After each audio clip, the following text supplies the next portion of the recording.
அதான் ஏற்கனவே பிக் பாஸ்லாம் முடிச்சுட்டு வந்தோடனே நம்ம அந்த மைண்ட் செட் இருக்குல்ல, அதாவது ஓகே நம்ம வந்து ஒரு 4-5 ஓப்பனிங் போயிட்டு கல்லா கட்டிடலாம் அப்படின்றதெல்லாம் நான் பார்த்துருக்கேன். பட் இந்த மூவி ஓகே நம்ம போய் ஆப்பர்ச்சுனிட்டிஸ் வந்து நம்மளா பில்ட் பண்ணுவோம், நம்மளா வந்து மீட் பண்ணுவோம் அப்படின்ற ஒரு மைண்ட் செட் எப்படி அது? எப்போவுமே வந்து ஆப்பர்ச்சுனிட்டின்றது வந்து நம்ம கதவை தட்டும் அப்படின்னு நம்ம உட்கார்ந்துட்டே இருக்க வேண்டியதான். சூப்பர். சரியா?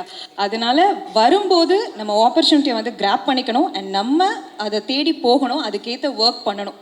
அப்போதான் வந்து அந்த ஆப்பர்ச்சுனிட்டி நமக்கு வரும்னு நம்புற ஒரு பர்சன் தான். ஓகே. ஸோ எப்படி இருந்துச்சு அந்த ஆப்பர்ச்சுனிட்டி வந்துருச்சு நம்ம அந்த டார்க் ஹெவன் அப்படின்ற படம் மூலியமா அந்த செட்டுக்கு போன உடனே ஓகே இவ்வளோ விஷயங்கள் இருக்கா, இவ்வளோ பேர் நம்ம படத்துக்காக வேலை செய்கிறாங்க, அந்த ரெஸ்பான்சிபிலிட்டி எப்படி இருந்தது? ரொம்ப பெரிய ரெஸ்பான்சிபிலிட்டியாக இருந்தது. நிறைய கற்றுக்கணும்னு தோணுச்சு. இங்கே இருக்க ஒவ்வொரு ஆர்டிஸ்டுமே வந்து ரொம்ப டேலண்டடான ஆர்டிஸ்ட், திறமை இருக்கவங்கள மட்டும்தான் வந்து அவர் வந்து எடுத்து இந்த படத்தில் போட்டிருக்காரு. ஸோ அதனால வந்து ஒவ்வொருத்தர்கிட்டையுமே ஒவ்வொன்று கற்றுக்கலாம். பெரிய பெரிய ஆர்டிஸ்ட் நிழல்கள் சார், ரவி சார் ஆகட்டும், ஜெயக்குமார் சார் ஆகட்டும், அந்த ஹம்பிள்னஸ், அவங்க ஆக்ட் பண்ணுறது, ஸோ எல்லாத்துலேயுமே இப்போ சித்து கிட்டலாம் வந்து எனக்கு ரொம்ப பிடிச்ச விஷயம் வந்து யதார்த்தமான ஒரு ஆக்டிங் அவர்கிட்ட. ஸோ அது எல்லாமே ரொம்ப கம்ஃபர்டபுளாக இருந்தது. ஸோ எல்லாமே ஒரு லேர்னிங் எக்ஸ்பீரியன்ஸ் தான். எல்லா படத்துலேருந்துமே நம்ம ஒன்று கற்றுக்கிறது தான்.